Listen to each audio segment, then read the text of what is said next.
Dear students, welcome to Sia's digital classes. Today let us learn normal distribution problem concept. So we have a problem here, check it out.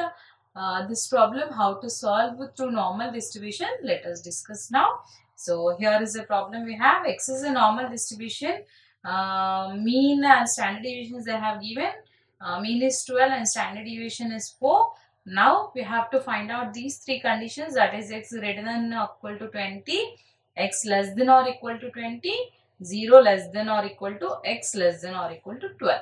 So all these three conditions we need to find out using normal distribution. So given information, mean they have given, mean is nothing but mu, notation is mu in normal distribution. So mu is equal to 12 we have, and standard deviation also they have given, that is its notation is sigma. Sigma is equal to 4 they have given in the question. Now let us go for normal distribution formula. So here is a formula. X follows normal distribution. It's a notation. We can write like this, or general English words you can write. So it's a notation. X follows normal distribution with the mean, mu and variance sigma square. Then normal distribution formula is Z is equal to x minus mu by sigma. So this is the formula of normal distribution. Let us use that and let us discuss the conditions. So first condition what we have, probability of x greater or equal to 20. So how to do that? So probability of z greater than or equal to, we have the formula, right? Z is equal to, that formula you have to consider with the given condition. So what is the given condition? We have greater than or equal to we have.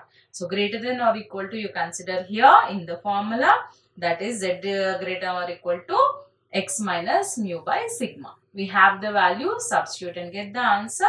Z greater or equal to x is greater than 20 they have given. So substitute 20 over there. 20 minus 12 by sigma is 4. So substitute and get the answer. We got answer as probability of z greater or equal to 2. So now how to deal that one? So greater than or equal to 2 if they give, it goes on up to infinity. So actually in the question they will mention the table value. So based on that we have to change our condition. So I have changed my condition here, that is 1 minus probability of z less than 2, because the table value here for me available value here is for a probability of 0 less than or equal to z less than or equal to 2. So this condition is available for me. So I am changing my particular data to get that table value. So what I have done, 1 minus. So whenever we have greater or equal to, if you want to change it to less than, simply 1 minus that probability you have to consider. So 1 minus probability of z less than 2 I have considered.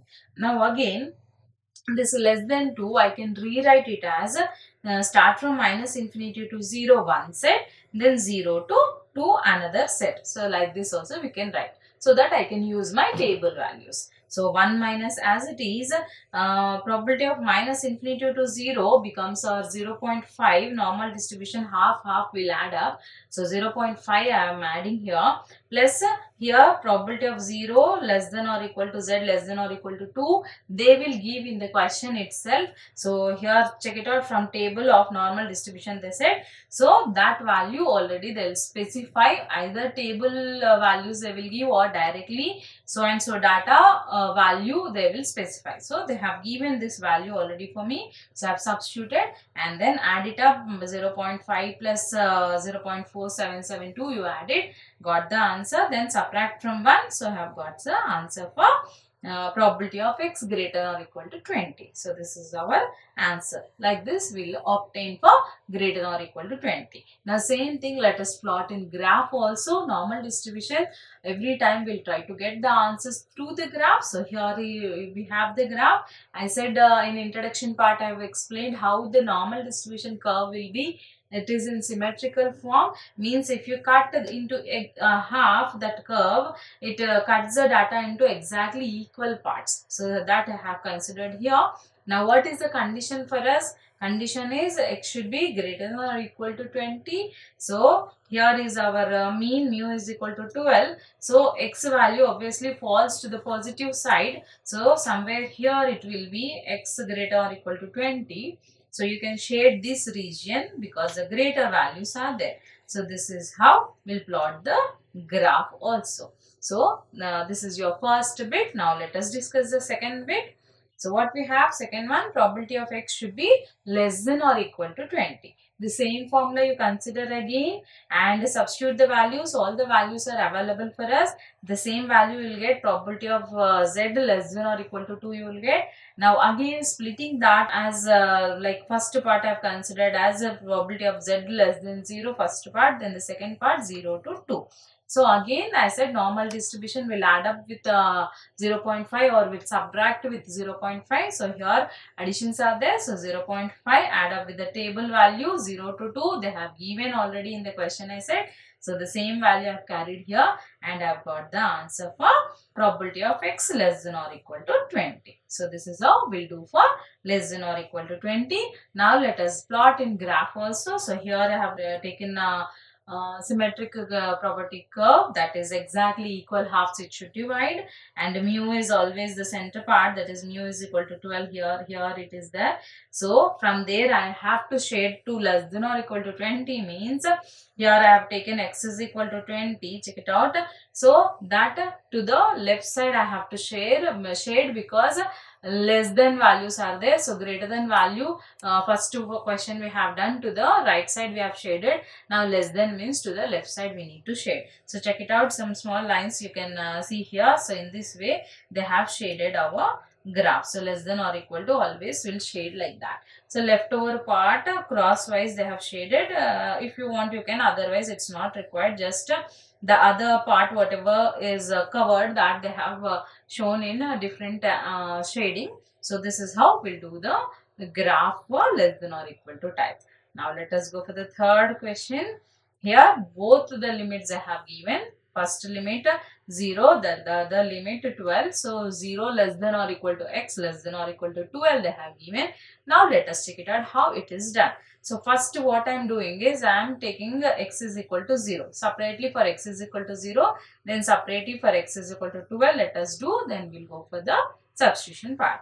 So z is equal to x minus mu by sigma is the formula. Substitute all the values. I've got the answer as minus 3. Now let us go for x is equal to 12. I have substituted all the values. I've got answer as 0. So both the limits I have obtained. Let us check it out with the probabilities now. So probability of 0 less than or equal to x less than or equal to 12 is the answers whatever I have got I have substituted. That is probability of minus 3 less than z less than 0.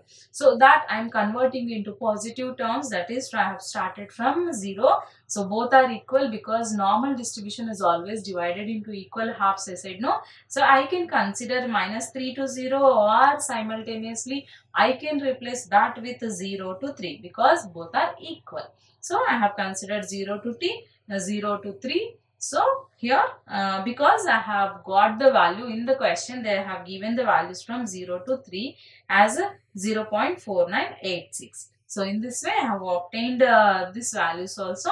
Now let us check that through the graph also. So here is a graph for us. So what is the condition here? We have probability of 0 less than x less than 12 we have, right? So these values, how to shade that one is from 0 to 12, exactly in between 0 to 12 we have to shade. So x is equal to 0 I have considered here and x is equal to 12 here, that is a mean value. So in between exactly the data we have taken this line. Now shade in between both the lines, so that is x is equal to 0 to 12. Anyway you can shade, shading is up to you. So slanting lines I have considered here, so shade entire data from 0 to 12. So this is how we will obtain the graph for normal distribution where both the values are available, that is the first limit and the second limit is both the lower limit and upper limit are available.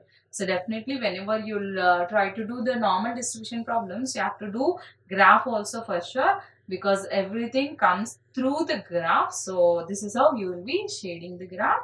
So hope you have understood all these three problems. Hope you have got how the graphs are to shade. Shading is important through the graph. So hope you have understood this session. See you all in the next session. Thank you.